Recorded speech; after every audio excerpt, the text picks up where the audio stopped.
안녕하세요, 반갑습니다. 여러분들 사랑하는 기능학 의사 닥터주입니다. 오늘 할 주제는요, 호흡기 증상 완화를 위한 기능학적 네뷸라이저 활용법입니다. 그러니까 쉽게 얘기하면 요즘에 코비드-19 같은 거 아니면 독감 같은 거 걸렸을 때 심하면 폐렴으로 진행이 될 수 있잖아요. 근데 그럴 때 이제 굉장히 호흡곤란이 많이 오고 그랬을 때 이 네뷸라이저를 활용하는 법인데요.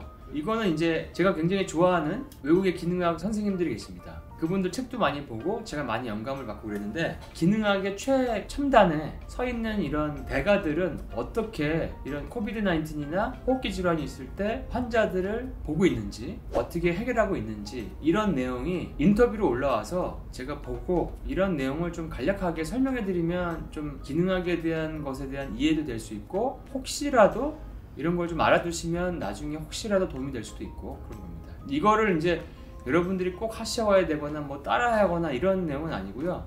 이거는 두 유명한 데이비드 브라운스타인이라는 분과 닥터 머콜라, 두 분 다 기능학 의사로 굉장히 유명하신 분인데, 이분이 이제 인터뷰를 50분 동안 진행을 하셨어요. 그러니까 최근에 호흡곤란 환자가 이제 많이 내원을 한다는 거예요. 근데 데이비드 브라운스타인이라는 분은 1992년서부터 독감 환자 치료에 면역 증강을 위주로 치료를 하셨어요. 그 면역 증강을 위해서 가장 많이 쓴 거는 비타민 A와 비타민 C와 비타민 D, 이런 영양소들을 많이 썼고, A는 면역 조절 작용을 하고 모든 그 코점막, 구강점막 이런 점막에서 면역 물질들이 나와가지고 균을 막아주는 역할을 비타민 A가 합니다. 그다음에 비타민 C는 항바이러스나 항균 효과가 있고요. 비타민 D도 면역 증진 효과가 있죠. 그리고 요오드를 또 많이 써오셨어요. 요오드 자체가 그 항균에 대한 효과가 크죠. 모든 균을 살면시킬 수 있는 유일한 영양물질 중에 하나가 요오드입니다. 그리고 이분들이 또 그 하이드로겐 페록사이드도 많이 써오셨고, 오존이라고 하는 거를 외국에서는 많이 치료하거든요. 오존 치료. 이것도 고농도 산소요법인데 이게 균을 없애는 데 효과가 있습니다. 외국에서는 이렇게 많이 하고 있고 이런 분들이 많이 하고 있는데, 117명 정도의 코로나 환자를 봤다고 해요. 근데 이분들이 얘기하시기에 안타까운 거는, 왜 사회에서는 면역 올리는 거에 대해서는 얘기를 잘 하지 않고 사회적 거리두기와 락다운 이런 얘기만, 자꾸 이런 얘기만 하고 백신에 대해서만 얘기하는 것이 사실은 조금 아쉽다고 얘기를 하십니다. 왜냐하면 백신이 모든 문제를 해결해 줄 수 있을지 의문이고, 인플루엔자 같은 백신을 맞아도 독감에 또 걸리는 사람도 있고요. 그 다음에 백신의 안전성을 얘기하는 연구가 적다는 그런 이유도 있고요.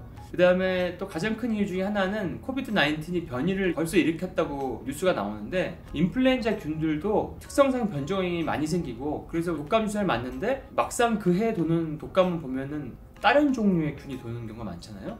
근데 그거에 대해서 계속 모든 백신을 계속 만들어야 되는 문제가 있는 거죠. 그래서 그때마다 백신을 만드는 것이 쉽지 않다는 것도 이유 중에 하나입니다.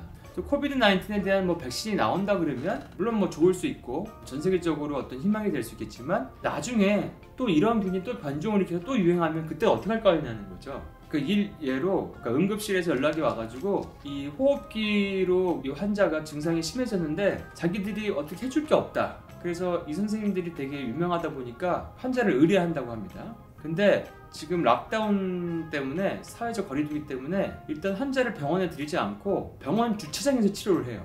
주차장에서 드라이브 스루 방법으로 치료를 하는데, 보통 찾아온 환자들을 보면 거의 다 폐렴으로 진행된 환자라고 합니다. 근데 이분들이 일단 숨 쉬는 게 불안해지면 불안감이 심해지고 고통을 엄청 호소하고 극대 공포감 이런 것도 느낀다고 합니다. 근데 이런 경우에는 주차장으로 갈 때 이 네뷸라이저를 가져가시는 거예요. 거기 안에 있는 성분이 5방울의 루골, 요오드 용액이죠. 요오드 용액과 데이비드 브라운스타인 선생 같은 경우는 0.04%의 푸크로이드 하이드로겐 페록사이드를 쓰십니다. 그래서 막 근육질의 남자가 코비드-19으로 양쪽 폐렴에 죽을 것 같다고 했는데, 네뷸레이션 치료를 한 2번 받고 폐가 열려서 숨을 쉬게 돼서 70%가 좋아지고 뭐 이런 사례들을 이제 얘기를 해주십니다.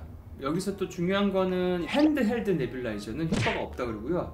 데스크탑 모델은 효과가 있다 그래요. 그러니까 너무 작은 건 효과가 없고 좀 큰 모델이 한 $100 정도 한다고 하네요. 그 다음에 이 닥터 머콜라도 네뷸라이저 가지고 치료를 했는데 3번도 안 됐는데 효과를 많이 봤다고 얘기합니다. 근데 이거는 또 중요한 게 매우 저렴한 치료예요. 그리고 뭐 한 가지 주의할 점을 얘기해 주시는데, 일반 물에다가 루골이나 하이드로겐 페록사이드를 섞으면 물이 전해질 부족한 것 때문에 폐에 손상을 줄 수 있기 때문에 생리식염수나 아니면 물에다가 좋은 소금, 뭐 여기서는 셀틱시 솔트를 쓰신다고 했는데, 그런 거를 소량 반 티스푼이나 4분의 1 티스푼이나 이렇게 섞어가지고 끓여가지고 그 물을 베이스로 해서 희석해서 쓰면 안전하다고 합니다. 그리고 또 친척 중에 한 분이 호흡기 감염으로 숨을 못 쉬는 상황이 왔는데, 요즘엔 거의 이게 코비드 19이죠. 그러니까 증류수에 4분의 1티스푼의 셀틱 씨 솔트를 넣고, 이제 외국에서는 이 소금을 많이 써요. 우리나라는 죽염이나 뭐 천일염 이런 걸 많이 쓰는데, 이 외국에서는, 미국 쪽에서는 셀틱 씨 솔트를 많이 쓰더라고요. 그 다음에 역시 이제 뭐 0.04% 이 정도의 하이드로겐 프록사이드를 넣고 이 네뷸라이저를 하게 했고, 그 다음에 그분도 2시간 만에 폐가 열려가지고 숨을 쉴 수 있게 되었고 60-70%가 좋아졌다 그러고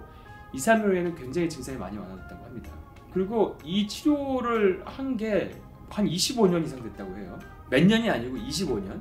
이렇게 네뷸레이션을 하고 2-3시간 내에 숨쉬기 힘든 증상, 그러니까 옛날에는 독감, 인플루엔자였고 요즘에는 코비드 19인데 이런 증상들이 많이 호전된다고 합니다. 그래서 많은 의사들이 이제 의뢰를 하니까 의사들한테 그렇게 하지 말고, 자꾸 의뢰하지 말고 응급실에다가 이런 루골 솔루션이랑 하이드로겐 프록사이드를 비치해서 급할 때만 쓰지 말고 평상시에 준비를 해야 한다고 이렇게 얘기를 드리는데, 그들이 병원에 얘기를 하면은 답변은 돌아오지 않았다고 합니다. 그래서 이런 치료법 방법의 안전성과 우수성을 아티클로 내시기도 했어요, 최근에.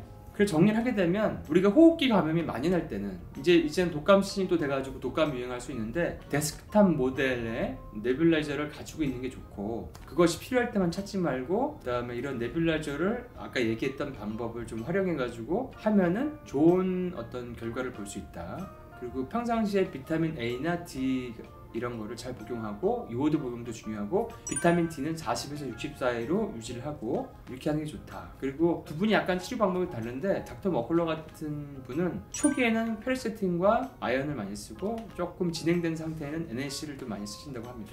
그리고 뭐 닥터 머클러 선생님의 말로는 징크, 글루타치온, 페르세틴, 비타민 D와 네뷸라이저는 홈런이다, 뭐 이렇게까지 얘기를 하십니다.